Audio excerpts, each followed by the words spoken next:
राधे राधे दोस्तों। आज की कहानी है गोनू झा और सच्ची गप। बहुत ही मजेदार और हास्य कहानी। चलिए कहानी शुरू करते हैं। बात उन दिनों की है जब गोनू झा राज दरबार में नियुक्त नहीं हुए थे।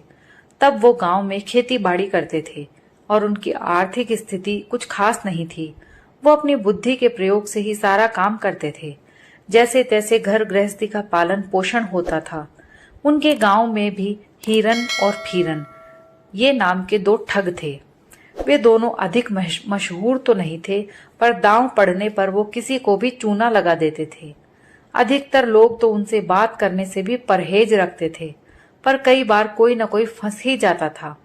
एक बार गोनू झा को कुछ पैसे की आवश्यकता हुई तो वो घर से धान लेकर बाजार गए। धान बेचकर उन्हें 120 रुपए मिले।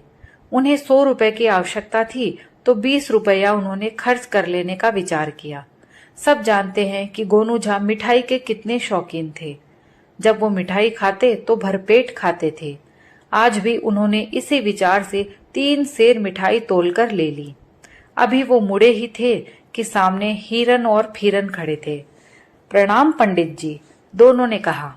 आज तो पैसे का सहारा लगता है तो सही, धान बेच कर आया हूँ। अच्छा, गांव चल रहे हैं? हम बैलगाड़ी से आए हैं। आप भी बैठकर चल पड़े, रास्ते में बातें करते चलेंगे और मिठाई भी खा लेंगे।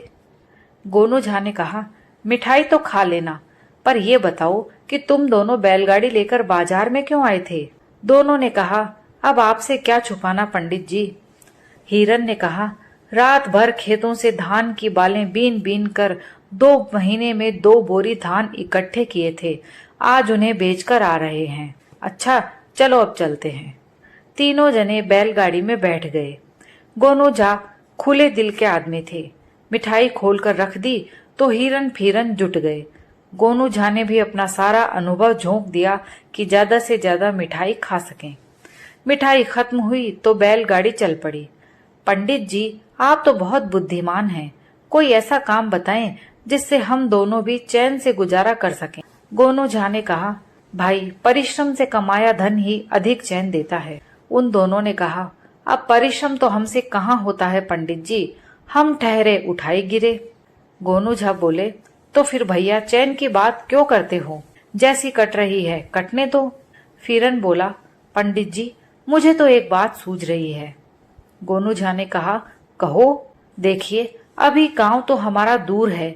बैल भी बेचारे सुबह के भूखे हैं और धीरे धीरे चल रहे हैं। रास्ता लंबा हो जाएगा। अब इस तरह तो समय कटेगा नहीं। क्यों ना हम समय बिताने के लिए कुछ गप्पे हाँक लें। गप्पे हाँकने में तो गोनू झा बड़े ही माहिर थे। ठीक है भाई, मुझे क्या परेशानी हो सकती है, उन्होंने कहा। तो शुरुआत हीरन ही करेगा। वो तो ठीक है, पर खाली गप हाँकने से भी तो कोई लाभ नहीं। क्यों ना हम कोई शर्त रख ले? गोनू झा ने प्रस्ताव रखा। शर्त? पंडित जी, आपसे शर्त रखने में हमें डर लगता है। अरे डर कैसा, पहले शर्त तो सुन लो। यदि डरने वाली शर्त हो तो मत रखना। कोई जोर जबरदस्ती थोड़े ही है। ठीक है, सुनाइए आपकी शर्त। गोनू झा ने कहा, देखो, हम गप्पे सुनाएंगे। जैसा कि तुम जानते हो कि गप्प तो गप्प होती है, सच से उसका कोई लेना देना नहीं होता। पर हम में से कोई एक दूसरे की गप को झूठी नहीं बताएगा। जो ऐसा करेगा उसे 100 रुपया हर्जाना देना होगा। दोनों ने विचार किया कि इस शर्त में तो कोई हानि नहीं है। उन्हें क्या जरूरत है गोनू झा की गप को झूठी बताने की। ठीक है पंडित जी, हमें मंजूर है। तो फिर शुरू करो फीरन।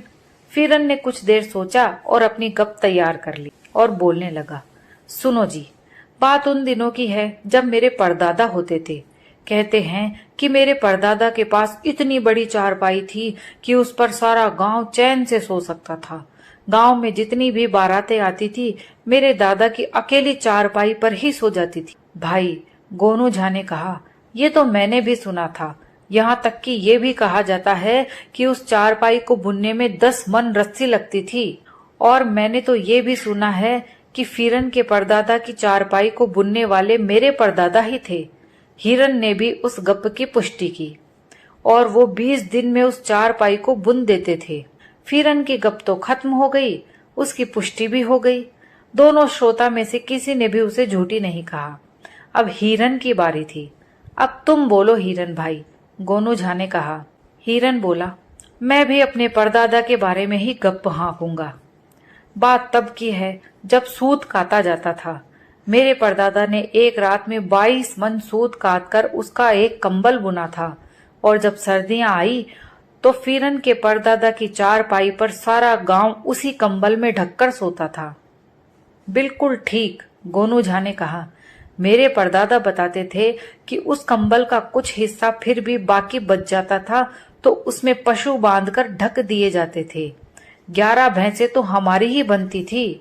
फिरन बीच में ही बोला, हाँ, बताया जाता है कि उस कंबल में इतनी गर्मी लगती थी कि मेरे परदादा की जेब में रखी भांग की चिलम सुलग गई थी।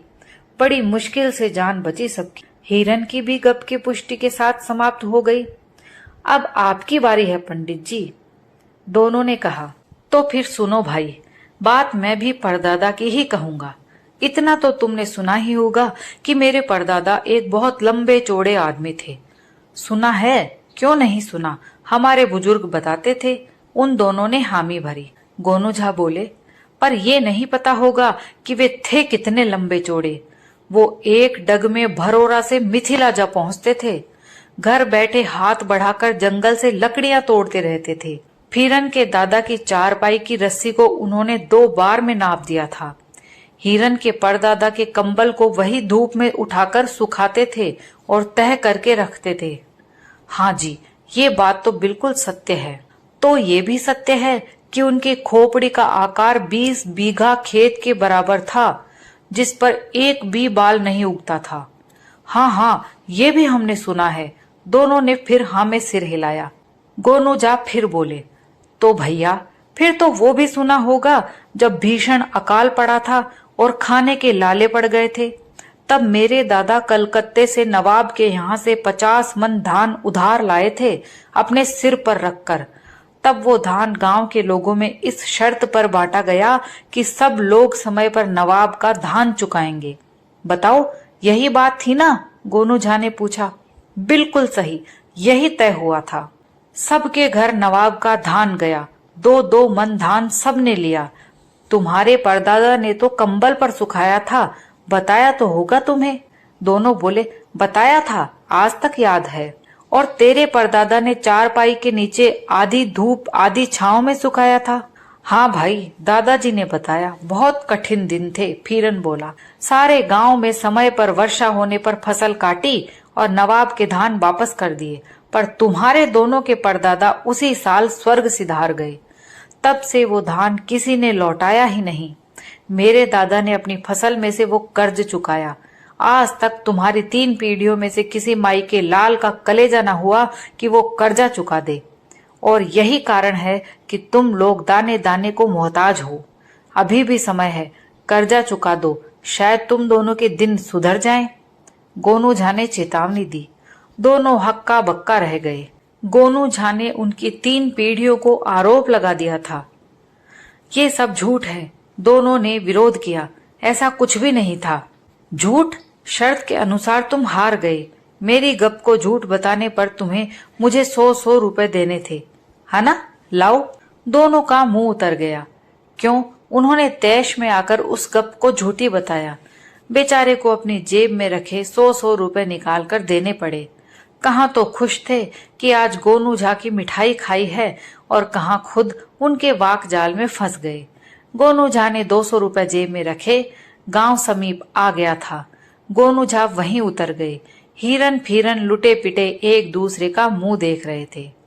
दोस्तों, कहानी तो बड़ी मजेदार है, वो बहुत ही दिलचस्प और अच्छी है, लेकिन आप लोगों को कैसी लगी प्लीज कमेंट करके जरूर बताइए। अगर पसंद आई हो तो लाइक और शेयर करना बिल्कुल भी ना भूलें। और अगर आप मेरे चैनल पर नए हैं तो प्लीज मेरे चैनल को सब्सक्राइब कर लें।